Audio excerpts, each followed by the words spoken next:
Hey, Amulet D20, Twitch streamers. I hope you've been enjoying the game so far. We have Matteo. Life finds a way, a Wadroon player. Is that a Thunder Chieftain? Oh my, is he playing double Thunder Riders? Who would have thunk it? So here we got a war Thunder Chieftain with resilience. You're gonna have to hold on for a sec as I pull up the Wadroon doc and have a quick look at resilience because it has been a while. To be honest, a lot of the games I play, I just go, what upgrades you got? They're like, oh, I got Tenacious, I got rerolling sixes. I'm like, okay. We'll just play the game. And I just, to be honest, really don't care that much because I'm here to play games and have some fun. But we have to do a list review and we have to figure out what resilience actually does. It doesn't tell me in artifacts, it is a mastery. Oh my god, who lets me do this? Gives hardened one to all the Thunder Riders. Fuck yeah, that's gonna keep them alive a little longer. I get to talk about Thunder Riders. Thunder Riders are much of the unit of, are you within 17 inches? Do you want to die? That's Thunder Riders. So, what really makes Thunder Riders work is the Thunder Chieftain giving all the Thunder Riders flank, so that they're going to be on turn 3 no matter what. This is usually tied in with another turn 3 heavy, usually an Apex Predator, sometimes a Tauntaur. I'm just scrolling down to see if he has any of those. The answer is no. However, in this case, because he doesn't have any, he gets to just put another medium on the table, but will smooth out his reinforcement curve as the game goes on. Because it doesn't look like, just off the top, he has any flank anywhere else off of his different... Nope, he does not. So, the last breath, leave one. Oh, no, you got forward force on... You got visions on the Matron Queen. Okay, we're good. So there's a little bit of forward force. So we're good there. There's a little bit of flank, but that's kind of like one of the big strengths in the Thunder Chieftain is getting those teams of Thunder Riders on turn 3. Also, another big strength is the shock supremacy, giving all the speakers in the army +1 clash when they do a charge. Thunder Riders love it, going up to clash 4 on their damage, in their impacts, and also on their clash, because they got 5 attacks each. Usually, once they get engaged, you can kind of like stab at them until they die. They are 6 wounds, but their D3, R3 leaks in enough damage that you should be able to take stands out effectively. Harden 1 is there to just keep them alive a little longer. But once again, their big thing is their tremendous start range with Juggernaut, where they just march charge 17 inches, hit you with a ton of impact attacks at Brutal 2, or because they march charge Brutal 3 on Clash 4 due to the shock, and then hit you with a bunch of trample after, what tend just to be too much and you die. Love Thunder Riders, love the Thunder Chieftain. It's been a fantastic combo since it came out, and it still does well to this day. What else have we got on the Wargand? We got Veterans, give out the bubble +1 clash, MSU. Veterans I've been seeing a lot of just played as the MSU. I've used to see them as a big brick and then like 2 smaller MSUs running around because they actually had a really phenomenal defensive and offensive output. But due to the loss of Flurry and the chant giving a bubble +1 clash, they're kind of used as a second wave unit now, where they will chant their +1 clash, and then the front line will go in and do some damage with that +1 clash. So with Thunder Riders and Shock, you could actually get these guys up to Clash 5 rerolling 6s if you really want to, and you know, all the stars align. What would be pretty funny, and a combo I would like to see go off. Matteo, let me know if you actually get this off. I think it'd be really funny, so please let me know. We then get into Raptor Riders. Raptor Rider stock has fallen off, but they are still really good. There's no... Like, the thing that changed about them is they do not get their free shooting anymore. It's tied to a chant. However, they do get to basically aim shoot when they do chant, what is really nice. Once again, I gotta reiterate the problem of this chant rider is that there's usually other chants you want to do that are more effective than the Raptor Rider's chants. You might use it a little early on with one of them, but because you need to generate the chant markers, you're not going to get it off on like spamming 3 to 5 regiments of Raptor Riders anymore. They are still really solid. The Fluid Formation, the Speed 8, the Clash 2, Inspiring to 3 with Flurry on their 5 attacks each, makes them really deadly in melee still. Their E2, R3, Rune 5 still keeps them going pretty well defensively, especially into stuff that they kind of want to fight. Like, they want to kill lights, and they want to ding up mediums, and sometimes win the fights into mediums. But usually when they fight mediums, that's when they start peace trading, what's not a bad spot for them at all. They're a phenomenal unit, still really good, just not as ridiculous as they used to. They will also benefit from shock, so they'll be Clash 3, Inspiring to 4 with their Flurry.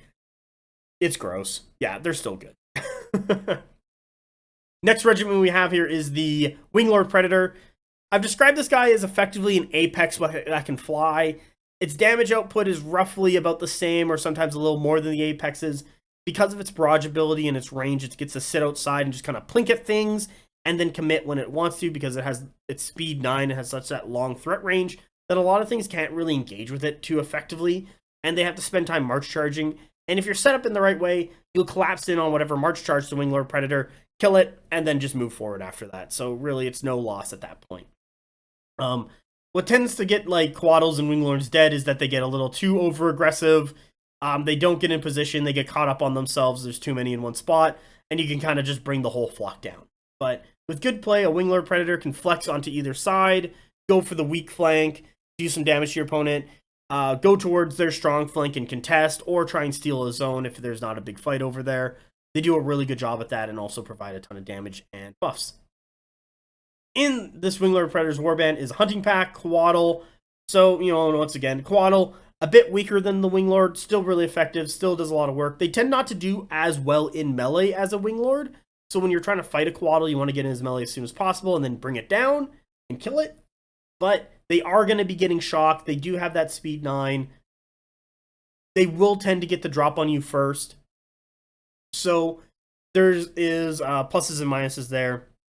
What really makes the Quaddle work is its movement and its gun, just flying around, doing a ton of damage, and just being annoying to catch. And if the Wadroon player is playing a pressure style, where you're just putting pressure on your opponent, and then when it's the right time, they commit, the Quaddle, the Winglord, the Thunder Riders are all going to be doing really good damage at that turn. We have a Hunting Pack. I don't know, I love Hunting Pack. They're good.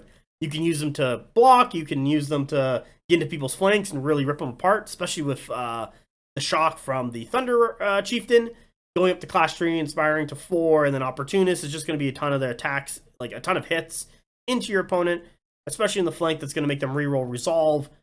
A lot of work coming out of the Hunting Pack. Usually you see them paired up as 2 pairs. I believe Matteo is playing 1, so there's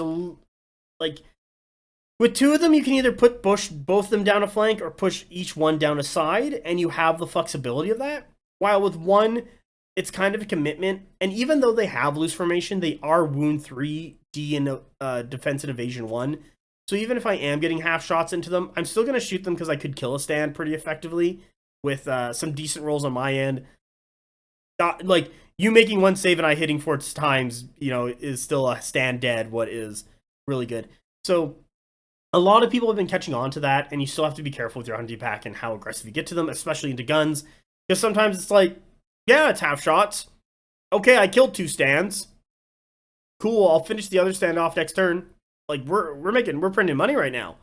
But when Hunting Pack do hit and do damage, they are really effective for the point cost. They're one of the most effective damage dealers in the game for such a low point cost. It is crazy how good they are for that, for 120 points.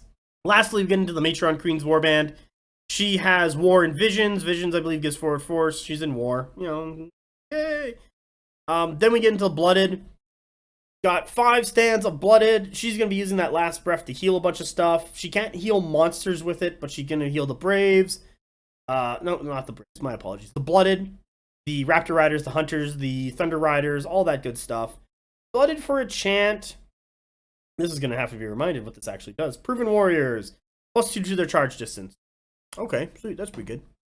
That's going to get them up there. 6 of Clash 2. They will not be getting shocked because they are not speakers. So, Matteo has to watch out for that and play that correctly. Hopefully he does realize that, because sometimes people get rules confused. At this tournament, I don't think really anyone is. I've heard very good things about the European meta and how competitive they are and how they're always looking for little advantages. Then we get into another unit of Raptor Riders. So we got 2 Raptor Riders, 1 Hunters. Those are his lights. Those are his lights. Those are good. Those are 3 good lights there. You have the Matron Queen with the Blooded, who are going to be forward forcing turn 2, and then you're going to Winglord or Quaddle, depending on how you feel. That's going to be another 3 cards. You're then going to roll for Veterans and another Quaddle. Okay, then you got your turn 3. You're going to bring on your Thunder Chieftain, your 2 Thunder Riders, and another medium. So by about turn 3, you should have all your lights. You should have all your heavies. You should have about 3 mediums minimum. I think on turn 4, if all your dice go bad, you're having one medium come on turn 4, but probably is going to be the veterans or like a Quaddle or a Winglord, depending on how you feel or how you play it. I'm thinking it's going to lean more towards the Quaddle just because it can fly in turn 4. It's got enough speed, it can become relevant. It can still shoot its gun. It's going to be in a really good spot. Yeah, I think you're going to be doing the Quaddle. While the veterans want to be coming on as soon as possible so they're in the right position for when the lines clash.